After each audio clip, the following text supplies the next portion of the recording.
Yo vengo a presentar mi último libro, que es un trabajo como en los otros, la mayoría de mis otros libros, que son trabajos de desenterramiento, o sea, desenterrar. Desenterrar aquello que ha sido enterrado por la historia oficial, ¿cierto? Por esa historia que se escribió cuando los unitarios vencieron a los federales, cuando los unitarios rebautizados liberales escribieron una historia que inteligentemente le servía como sostén ideológico de su consolidación, de su preservación y de su expansión. Por eso es que quienes estamos decididos a dar la batalla cultural por una orientación nacional, popular, federalista, democrática, iberoamericana, el campo de la historia es sin duda un campo donde realmente merece combatir. Nuestra historia es fascinante. El otro día me enteré que una encuesta que tiene unos años, yo creo que las cosas en estos últimos años han cambiado algo, quizá no tanto como me gustaría, pero ha cambiado bastante en el campo educativo. Pero que cuando se hace una encuesta, cuando se hizo una encuesta, los jóvenes estudiantes, alumnos, decían que una de las materias más aburridas era la historia. Se necesitó mucho esfuerzo, mucho talento, mucha dedicación para hacer de la historia una materia aburrida.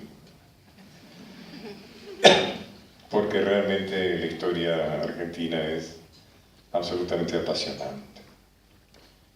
Pero había que ocultarla, justamente había que manipularla, había que ponerla al servicio de un proyecto político, aunque hubiera que deformarla, aunque hubiera que hacer un juego de iluminar algunas zonas y de oscurecer otras, directamente en algunos casos de borrar, ¿no es cierto?, de reprimir como si no hubieran existido ciertos aspectos de la historia, como ustedes recordarán, por ejemplo, la Guerra del Paraná, ¿no es cierto?, simbólicamente expresada en la Vuelta Obligado, que fue el primero de los combates, de varios combates que se libraron a lo largo del río Paraná y que terminaron con la rendición de Gran Bretaña y de Francia en 1845. La rendición fue posterior, ¿no?, pero la invasión que comenzó en 1845.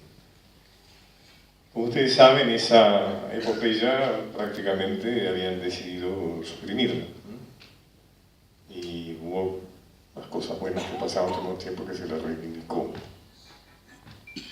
Y es reivindicar algo que tiene un profundo sentido, no solo histórico, sino metafórico también, porque cuando invaden las potencias, quienes defienden son los sectores populares, porque los sectores dominantes están aliados a las grandes potencias, o sea, los unitarios, la quinta columna interna, pero también los exiliados en Montevideo, colaboran con la invasión, inclusive algunos de ellos están arriba de los barcos. La derrota tiene muchas consecuencias. La cosa que yo digo, sé que se presta a la polémica y, como ustedes saben, hay gente muy enojada con nosotros, con los que defendemos la idea de que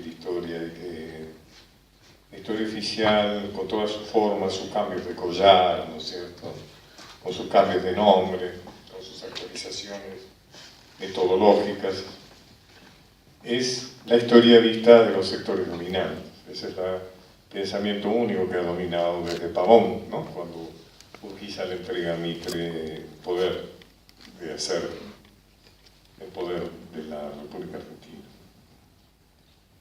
Nosotros tratamos de contarla desde los sectores populares, entonces lo que aparecen son otras cosas, otras circunstancias, otros personajes, otras conclusiones.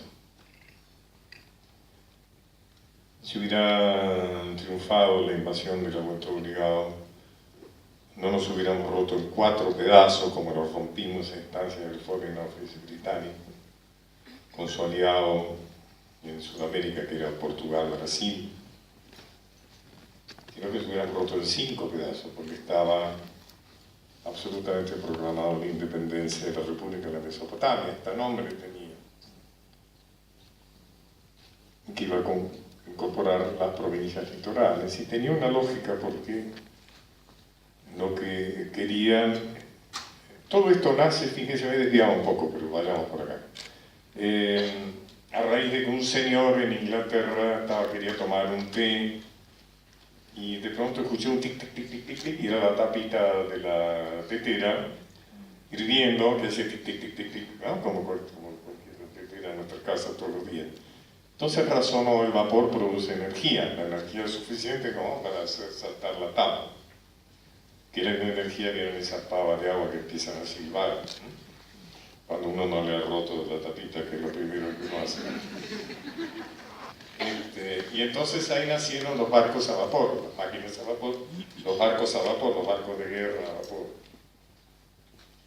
que tenían algo importantísimo porque se podían meter por los ríos interiores, es decir, podían abrir mercados en el interior del país, porque no dependían ya de las velas, es decir, que eso le permitía abrir mercados que estaban sobre el mar. Ahora, pues, por eso la invasión pretendió llegar llegó hasta Paraguay, hasta el sur de Brasil y demás. Entonces, independizar la República de la Mesopotamia hubiera vuelto internacional el río Paraná, entonces no hubieran tenido que pedir permiso para entrar por el río, ni se hubieran tenido que enfrentar con este gaucho tosudo, ¿no es cierto?, que era Rosas, con los sectores populares que lo seguían como su jefe.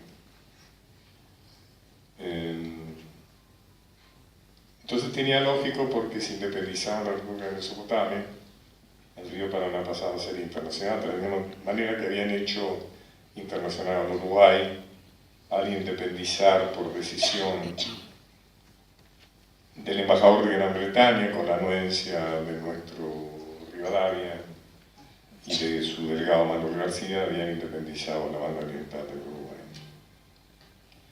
Pero bueno, volvamos a Monteagudo. ¿Por qué Monteagudo fue enterrado por la historia oficial? Podemos entender el enterramiento de Dorrego, de Rosas, de Artigas, el enterramiento de los caudillos federales, porque fueron jefes populares a los cuales nadie nos nombró sus jefes, sino que fueron nombrados por las mismas personas que los seguían, porque estaban convencidos que representaban sus intereses, que no los iban a defraudar, que iban a ser verdaderamente, que podían confiar en ellos. Bueno, nuestra historia oficial no simpatiza para nada con los jefes populares. Al contrario, ¿no? Es una historia escrita desde una perspectiva oligárquica, extranjerizante, porteñista, antipopular. Entonces, realmente nada. Entonces, fíjese que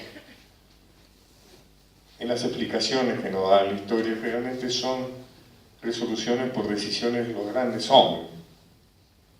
Se despiertan Castelli y Belgrano, deciden hacer una revolución. No aparecen, o sea, para nosotros los hechos, circunstancias históricas se producen por movimientos sociales, de los cuales los sectores populares son protagonistas. La Revolución de Mayo no se puede explicar sin la participación de los sectores populares. No me voy a extender en eso ahora porque ya sería desviarme demasiado, pero alguna vez invítenme para hablar de la Revolución de Mayo. Y la Revolución de Mayo no se puede explicar sin la participación de los sectores populares, que no está en las explicaciones que siempre nos han dado.